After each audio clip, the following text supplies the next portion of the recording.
Welcome to Oak City Church, a family of learners, lovers, and givers sent.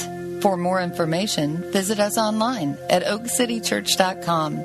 Let us know if we can help you in any way. Thank you for listening. This is from Mark chapter 12, verses 13 through 17. And they sent to him some of the Pharisees and some of the Herodians to trap him in his talk. And they came and they said to him, "Teacher, we know that you are true and you do not care about anyone's opinion, for you are not swayed by appearances, but truly teach the way of God. Is it lawful to pay taxes to Caesar or not? Should we pay them or should we not?" But knowing their hypocrisy, he said to them, "Why put me to the test? Bring me a denarius and let me look at it." And they brought one. And he said to them, "Whose likeness and inscription is this?" They said to him, "Caesar's." Jesus said to them, "Render to Caesar the things that are Caesar's, and to God the things that are God's." And they marveled at him. This is the word of the Lord. Thanks be to God. Thank you. Good morning. Hope you guys are doing well. What national event happens this week? Wait, what was that? I don't even. The Frozen Four? Well, we didn't have to bring that up because Wisconsin lost to Denver, so that's fine. Thanks, we're done. This is a national event you should probably be on top of. It's tax day.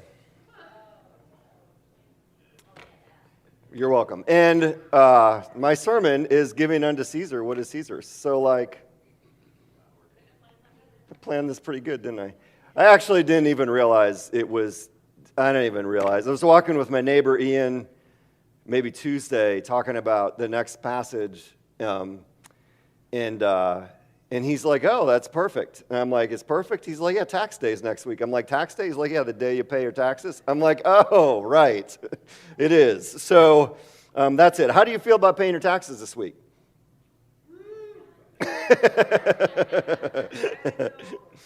All right. I've been kind of looking forward to getting to this passage because it hits us.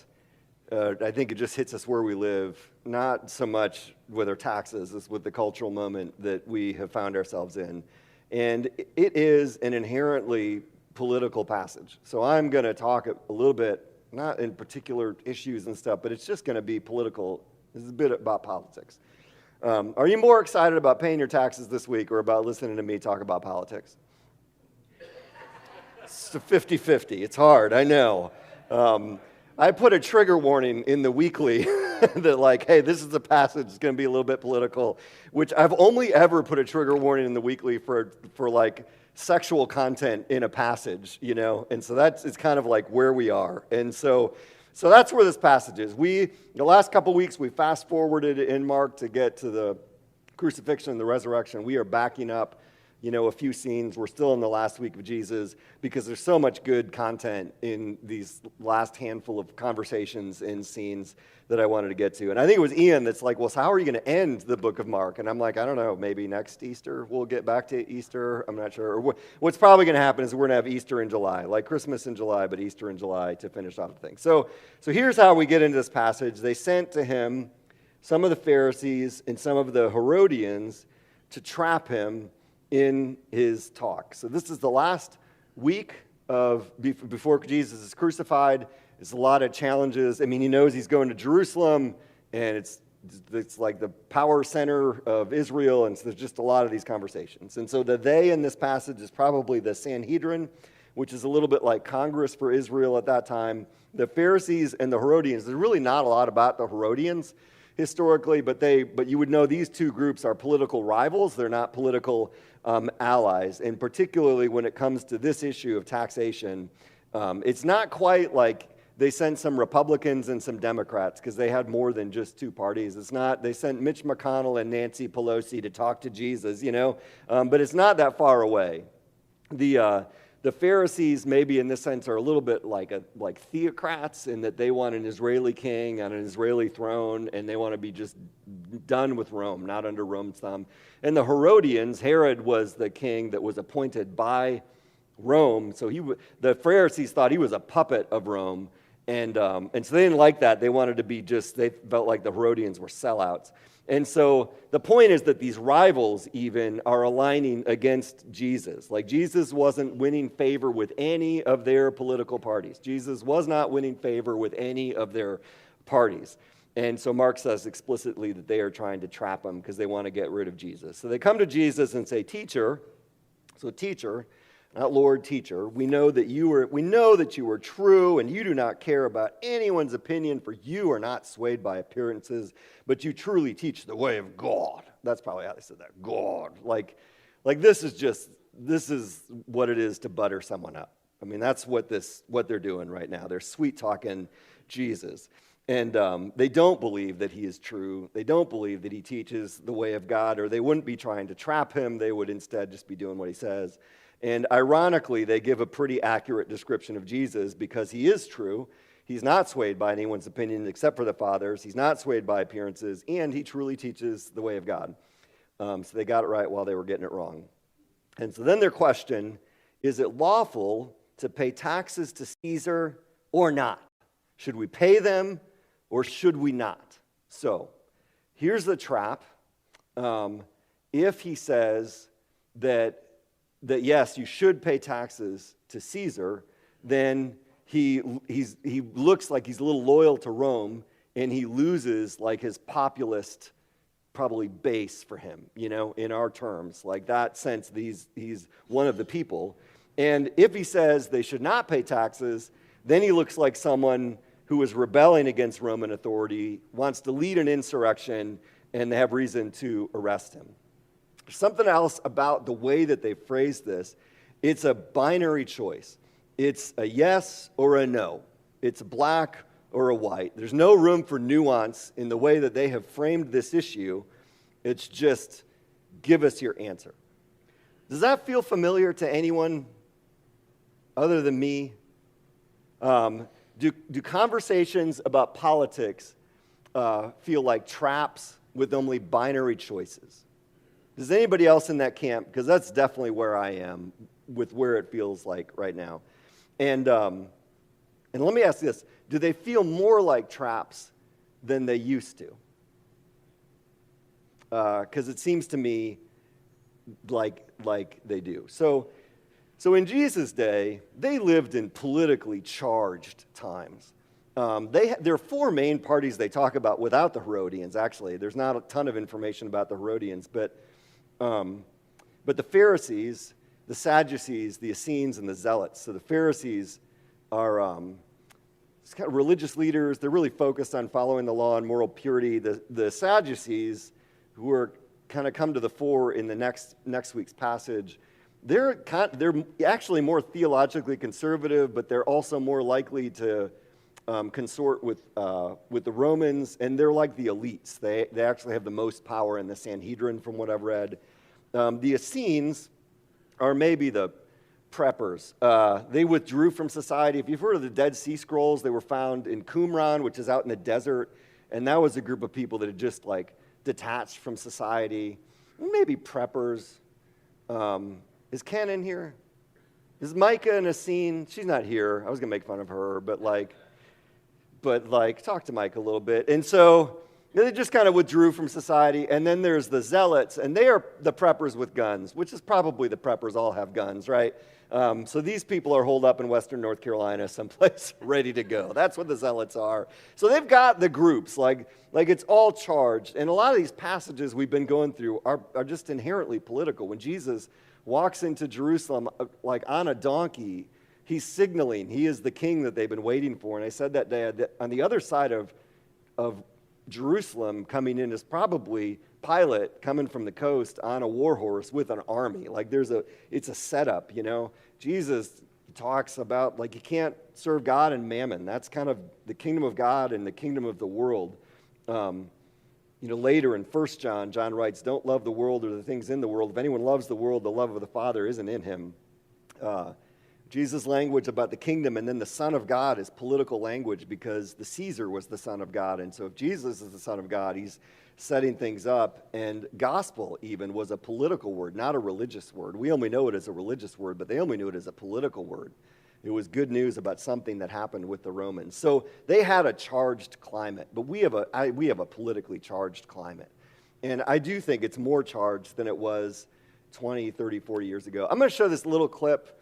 This doesn't really matter, but this comes to my mind a lot. It's from 1984. It's the second Reagan-Mondale debate, so they were running for president. Reagan was 73 years old, oldest president at the time we'd ever had in the White House, and Mondale was 56. And in their first debate, Reagan had kind of blanked out, lost his train of thought answering a question. Not quite what happened with Joe Biden, whenever that was, but similar. And so it was a big topic of conversation, and it comes up in the second debate. I want so we have an issue that I think has been lurking out there for 2 or 3 weeks and cast it specifically in national security terms. You already are the oldest president in history, and some of your staff say you were tired after your most recent encounter with Mr. Mondale. I recall yet that President Kennedy had to go for days on end with very little sleep during the Cuba Missile Crisis. Is there any doubt in your mind that you would be able to function in such circumstances?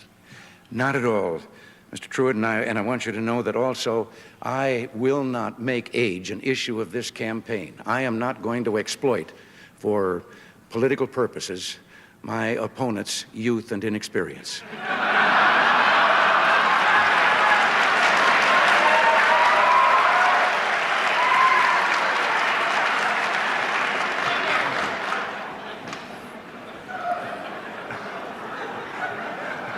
If I still have time, I might add, Mr. Truitt, that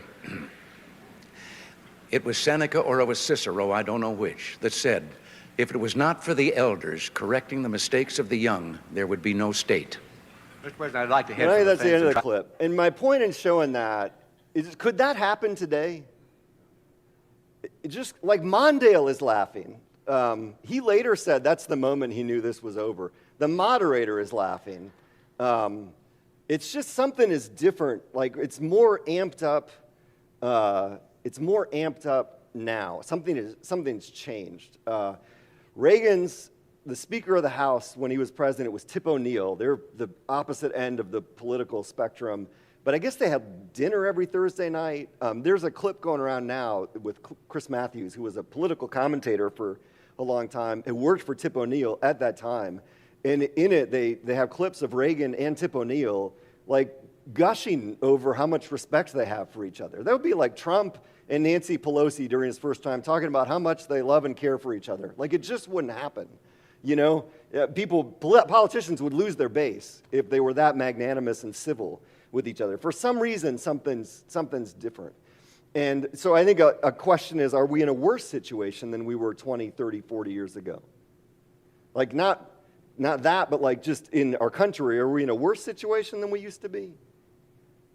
And I'm going to make an argument that we're not. And like, I'm ready for you to fight me on this. I'm ready to phone calls and emails and lunches. I'm ready to issue a retraction next week. Like, really, I'd love to talk about this if this is something that's you wrestle with, But I just looking back and what it was like in the 80s. Now, the 80s, on the one hand, we are worse off because the 80s were the apex of pop culture for all of human history, and that's been proven by science. That's borne itself out. My kids are still listening to 80s music. We got rid of the hair, but the clothes are coming back, and so it's all good. But that time was fraught with tension. Like, we're coming out of the 60s and the 70s, the Civil Rights Act, Vietnam, the Equal Rights Amendment, nuclear disarmament.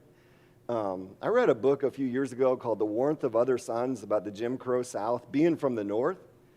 And like, wow, like, y'all were coming out of some stuff down here, and as a country, we were coming out of, we've got it now, but like we had it then.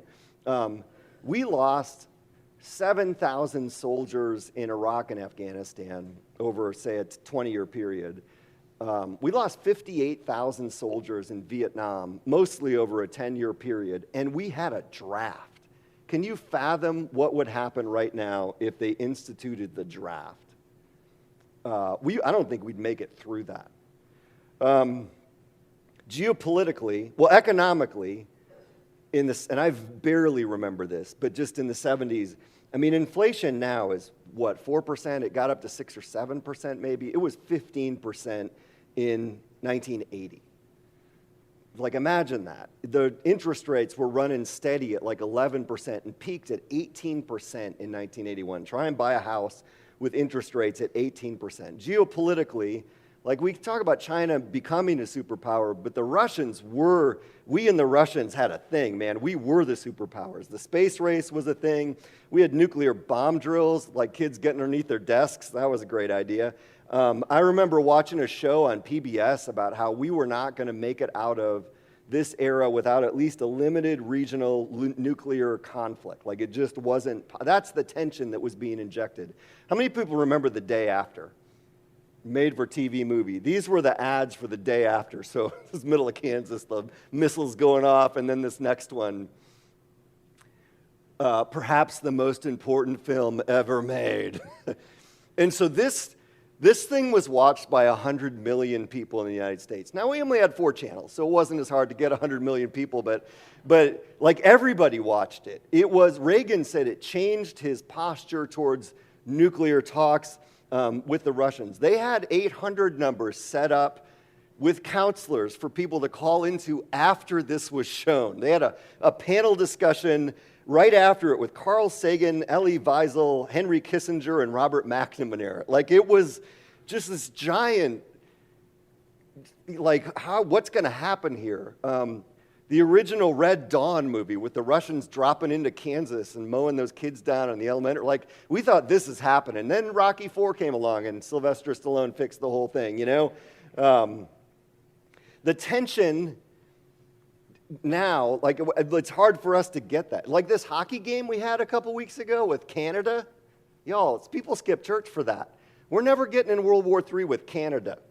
The Miracle on Ice, they had Red Army veterans who were professional hockey players along with KGB agents on the ice. We had college kids. They said they had won the previous 4 Olympic golds, and we had a bunch of college kids. They said in one of the exhibition games between us and the Russian B team, one of our guys checked one of their guys. His sweater came up, and he had a gun on the ice because they're trying to get their players not to defect. Like, that was amped up. That's why that was such a big deal. And then in the late 80s, the Berlin Wall falls and the Soviet Union collapses. I just would argue that circumstances have gotten better. Some things have gotten worse. The income inequality has, I think, gotten worse. The number that bugs me the most is there's a multiplier for CEO pay. So like how much more a CEO of a company gets paid than the average worker, and it was 30 times the average worker in 1960, and it's like 300 times now, you know? So I get that, and I looked this stuff up, like real income, inflation adjusted, has increased 20% since 1985. Real median household income has risen by 37%, presumably because there's so many more dual income households. And real poverty globally has decreased during that time. So I just think you can make a strong argument that circumstances are more secure politically and economically than they were, but we are more amped up and angry and scared than we were. And like, why? What has changed? And I'm not going to give I'm going to give a thought coming out of this passage that I think is biblical.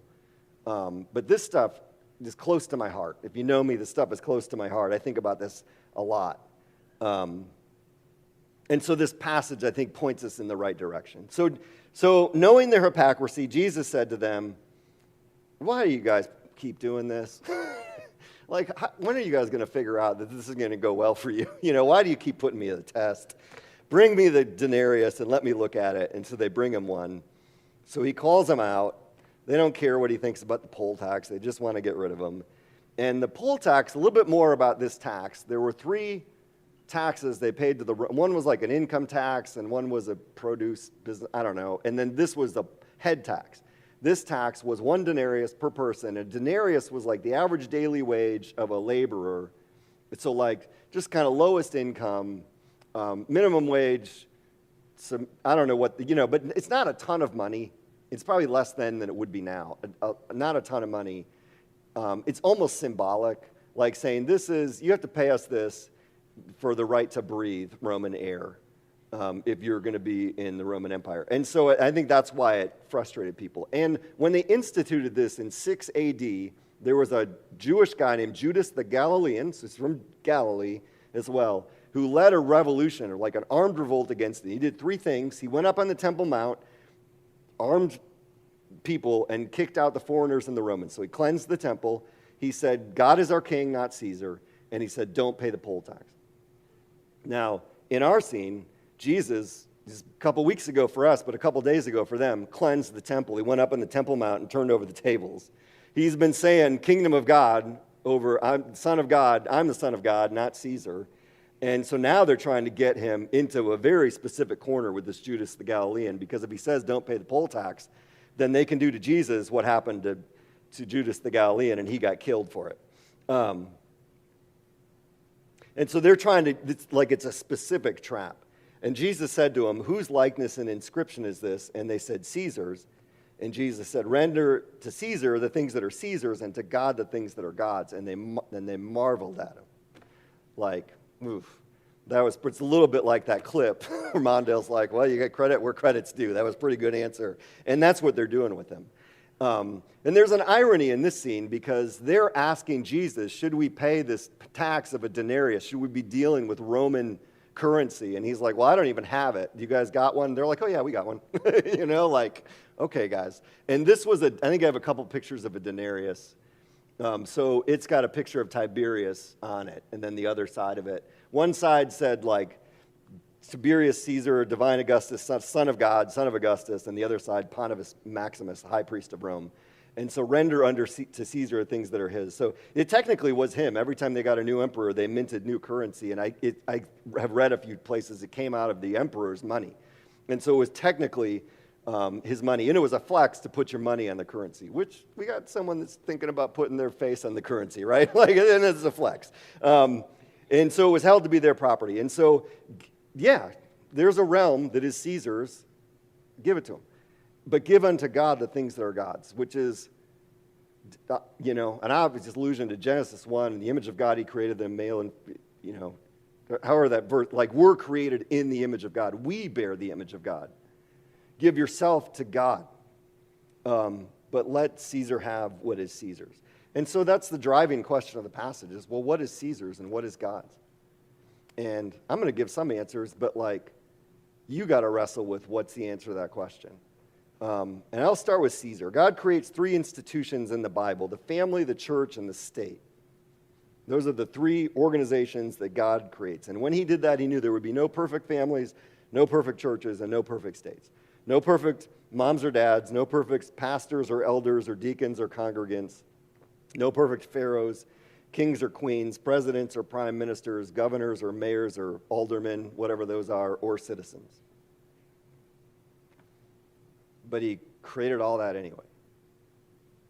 And I think it's because he knows there needs to be order. He's an orderly God, and there needs to be order, and this is his plan for order, even if it's not going to be perfect. Do you like having roads? This depends where you live, but generally, we like roads. Do you like clean water and sewer systems? Shout out to we've had an inordinate percentage of water engineers in this church over the years. I don't know if Jason's in here now, but if you want to know about Raleigh's clean water situation, he is an expert in this stuff, and he knows. I thought about this. How many people know exactly what that is? The Oregon Trail. When I was a kid, we were playing this on an Apple IIes in grade school. The Apple IIes are now in the Sam's Club gas things. It was a joke, because they're so slow if you ever get gas at Sam's Club. No, that's just, I think about it every time. I don't even know what dysentery is. You know why? Because we got a government that cleans our water and takes care of our sewage. I was reading a family history that my grandma had left us, and my family in the mid-1800s, the Ramseys, were in central Virginia and still are. And it was talking about a cholera epidemic. And I had just been to Haiti when I was reading this thing after the earthquake, and they were dealing with a cholera epidemic. And I'm like, they're like 100 years behind us. And they were paying, $5 a month to send their kids to school. In the middle of Virginia in the 1800s, you were paying to have your kids go to school. Like, this is what's happened. And so at some point, we valued an educated populace, so we created public schools because we thought that was going to be a good. We organized to do that. I would ask if you're glad to have an army, but I know that's a controversial thing right now. And I don't know, guys. I don't know. But, the government, it organizes for certain common good things. Doesn't do it perfectly or great or good sometimes, but does it. How many of you had to read Lord of the Flies growing up? Do people still read that? Everyone should read that. This is what happens when there's no government. That's the whole reason we had to read it. It's this is what's going to happen if there's no organizations. Our apocalyptic movies, which is a whole genre, is what happens when the chains come off, when no one's in charge. And so God knew that we needed it. It doesn't always work well. It doesn't maybe often. This is probably fair to say, isn't it? Work well. But that's what he chose. Over the years, and just preaching different stuff, I remember this was in 2016. It was the lead up to that election, not knowing what was going to happen, and we're preaching Judges. And there's a passage in Judges where God makes a bad king stronger. He makes the bad man badder so that they can defeat Israel. I'm like, pfft.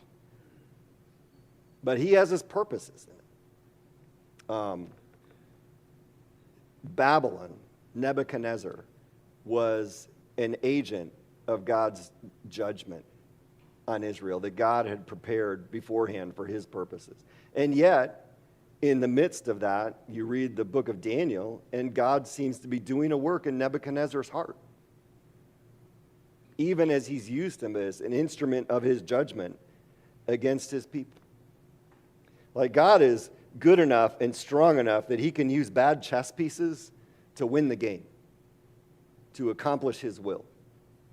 The ultimate example of that, Acts 2, this is the first sermon at Pentecost, the beginning of the church. Peter, men of Israel, hear these words. Jesus of Nazareth, a man attested to you by God with mighty works and wonders and signs that God did through him in your midst, as you yourselves know. This Jesus, delivered up according to the definite plan and foreknowledge of God, you crucified and killed by the hands of lawless men. Now, lawless men, so they're breaking the law, but they were the authorities. It was the Roman and Jewish authorities that put Jesus on the cross according to the definite plan and foreknowledge of God for my good and for your good, to rescue the world from our sin. He used bad government to accomplish the ultimate good. We have a good God who is sovereign over the affairs of men. If you hear nothing else, this is really it. I don't want to diminish the problems of our day. We have real problems in our day. And I don't want to diminish those. I'd love to talk to you about them, and how you think about them, because we all think differently. What I really do want to is elevate our view of God in the midst of those problems, because biblically, that's what the authors of the Bible do, is elevate. We need a bigger view of God in the midst of that. Romans 13, this is, let every person be subject to the governing authorities. This is Paul writing to the Romans, probably with Nero as the emperor, who is later going to probably execute Paul, the best information we have. There is no authority except from God, and those that exist have been instituted by God. That's hard. I mean, all authority is going to wrap up, go back in the box. God is going to judge rulers. As teachers, there's a verse in James, are held to a stricter, judgment for teaching this, any of it. You know what I mean? Authority is going to be held to account by the one that gives all authority. Therefore, whoever resists the authorities resists what God has appointed, and those who resist will incur judgment, for rulers are not a terror for good conduct, but to bad. There's obviously caveats to that.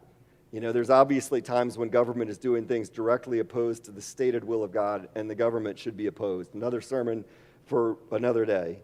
But generally, government is to be honored. I have wondered a lot of times over the years if I would have picked up a gun and fought in the American Revolution because of this passage. Like, what did it take for those men and women to get to the place where they were willing to go over this hurdle? Would you have no fear for the one who is in authority? Then do what is good, and you'll receive his approval, for he is God's servant for your good. But if you do wrong, be afraid, for he doesn't bear the sword in vain. He is a servant of God, an avenger who carries out God's wrath on the wrongdoer. Therefore, one must be in subjection, not only to avoid God's wrath, but also for the sake of conscience. For because of this, you pay taxes. For the authorities are ministers of God, attending to this very thing. Pay to all what is owed them, taxes to whom taxes are owed, revenue to whom revenue is owed, respect to whom respect is owed, honor to whom honor is owed. So give Caesar your money this week. 1 Peter 2, honor everyone, love the brotherhood, fear God, honor the emperor. There is some level of honoring the position that God has put in place that we are called to. Give unto Caesar's give unto Caesar what is Caesar's, but give unto God what is God's. And here's like the question I ask myself a lot, and I've been asking myself a lot the last few weeks. What are we giving too much of to government that we should be giving to God instead? And these are three things that I think, and particularly, well, yeah, all of them. We're giving too much hope to the government when all our hope should be in the Lord. We give too much of our identity to our tribe, culturally or politically, when all of our identity belongs to the Lord. And ultimately, we end up worshiping something other than God. So let me start with hope.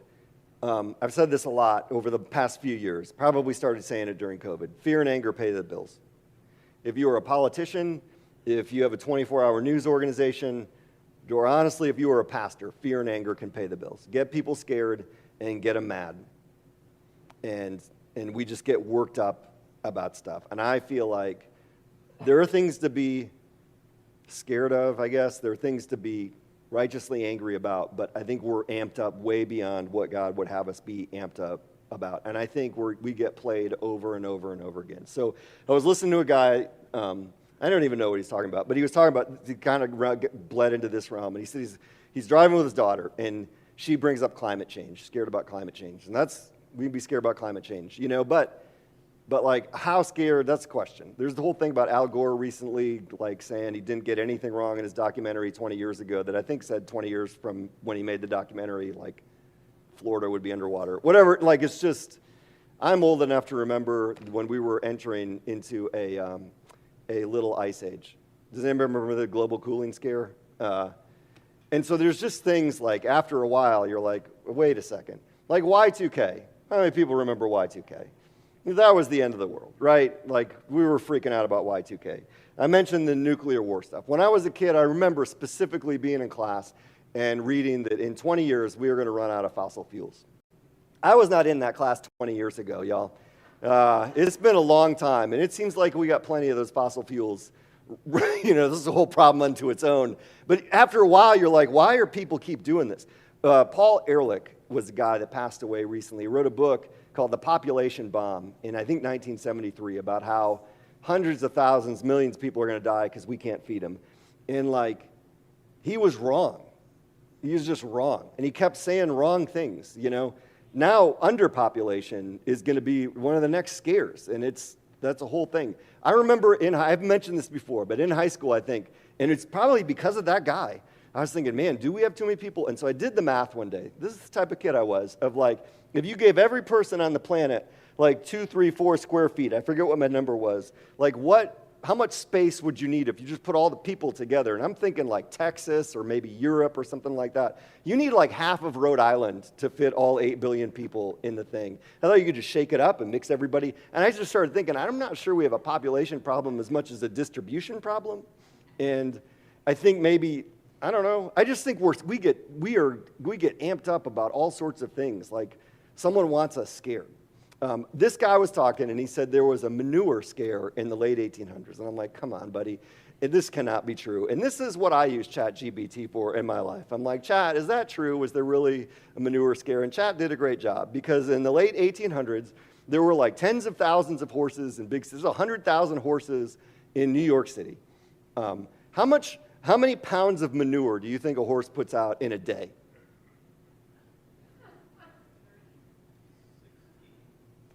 15 to 30 pounds of manure every day. Like, have you ever seen a horse pee? Because that's the problem if you got 100,000 horses. Like, that might be the real global problem, is that New York is submerged in horse pee because all these horses don't stop peeing. And it was like a public health problem. You got the smell, the flies, the poop, the diseases, like it's everywhere. The claim is that streets could be buried under several feet of manure within decades if trends continue. There was an event in 1898 called the 1898 New York City Horse Manure Crisis Conference. No joke, unless Chat's lying to me, which could be true. And urban planners are trying to figure out solutions to this. They didn't know what they were going to do. What ended up happening? Cars. Fixed it. Now, different problems, you know. Now, what are we scared of? AI. No one's going to have a job. I've been like, this is the whole thing. Kevin's dad is here. And for Kevin's 50th birthday party, woo! And I didn't know Kevin. I met Kevin's dad a handful of times. He was in IT. And Kevin's dad is older than Kevin. And so, like, he was on the ground floor of this IT thing. And so a couple of us last night are like, were you using, like, the punch cards? Like, I don't remember those, but we heard about those things. He's like some type of tape. And then I thought, well, you put somebody out of work. Like, software at the beginning of it, people had to be scared to death. And he said it was the payroll people, right? Like, you killed their jobs. Way to go, Kevin's dad. And but they're still payroll people. They're just doing things different. Like, it's just always, our first reaction seems to always, people want us freaked out. And I don't think God wants us freaked out. I think the news wants us freaked out, so we keep watching. I think politicians want us freaked out, so we keep voting. Honestly, I think there's some pastors that want us freaked out so that we keep going to their church. But I just think we put too much hope in politicians to solve the biggest problems when the gospel is the only solution to our biggest problem. Like, our biggest problems are solved by the gospel. And that will trickle into the other problems, and some problems we're not going to know how to fix, you know. But the biggest problems. I was reading a few months ago through 1 Samuel, and this message was on my mind. And because they get out of Egypt, and God is their king, and then they have judges that are, God just switches when God wants to. And then they come to Samuel as the last judge and say, Samuel, hey, we want to be like all the other nations. We want a king. And we've done sermons on that. I can see after you track like the pre-king to post, but like God could be a hard king to follow sometimes. Amen? But like quickly, they got Saul and they came back to Samuel like, this was a bad idea, wasn't it? He's like, I told you guys it was a bad idea. But we want someone to put our hope in. We want a person to put our hope in because it's hard to put your hope in God. Hope in a sovereign God is the antidote to our fear. And I don't know, part of it is we have so much information, more than we've ever had. There's too much to process. Our information is incomplete. The algorithm makes sure that we keep getting incomplete information that will make us more scared and angry. We know a little bit about everything, but we really don't know what's going on with anything. One guy wrote, our world has more information but less wisdom, more data, less clarity, more stimulation, less synthesis, more distraction, less stillness, more pontificating, less pondering, more opinion, less research, more speaking, less listening, more to look at, less to see, more amusements, less joy. There's more, but we are less. What the Bible tells us over and over again. Yesterday we had a men's breakfast, and so what we did, we just went around the table, about 10 guys, and I just said, hey, underneath the surface, like, what are you wrestling with God? Like, just, if we've got a small group, like, let's just talk about. And we got to the end of that, and we're like, it seems like everyone is wrestling with something that we feel like is out of control and that we want to control and can't control, but it's kind of a little different for everybody. God is in control. You came out of it just thinking, yeah, everybody needs to know the same thing. Doesn't mean there aren't things worth being concerned about. but like God wants us, he wants us to go to him. Those things are meant to drive us to him and have a bigger picture of who he is. Jesus was never scared. Jesus never bit his nails. Righteously angry occasionally, but calm. Power under control, never freaked out. So hope. Identity.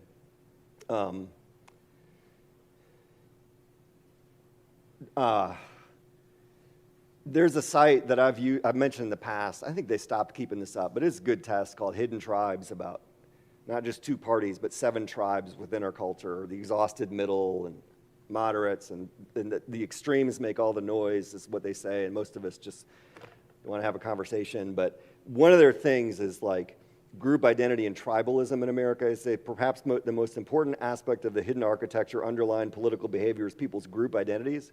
Social scientists have long recognized that people see their own groups as a strong source of self-esteem and a sense of belonging. Consequently, these tribal identities have significant influence over people's views.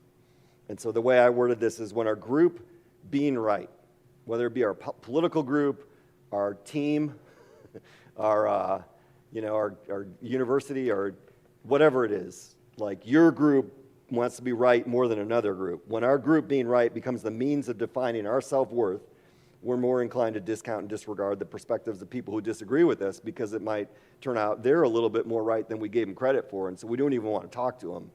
And so we just become more fragmented as a society.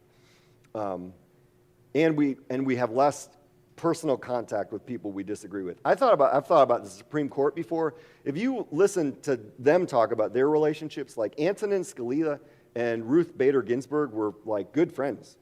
Like they respected each other, got along with each other. And I have a feeling it's because there's 9 of them. That's right, there's 9 of them. And they interact so closely all the time that they have respect for each other as people. And it's just hard to like say bad things about somebody you interact with on a personal level. Like they somehow can block out the noise. I feel like that's a microcosm of what should be. Really, the church should be that. We should be able to have conversations across spectrums and differing opinions. I read a book years ago.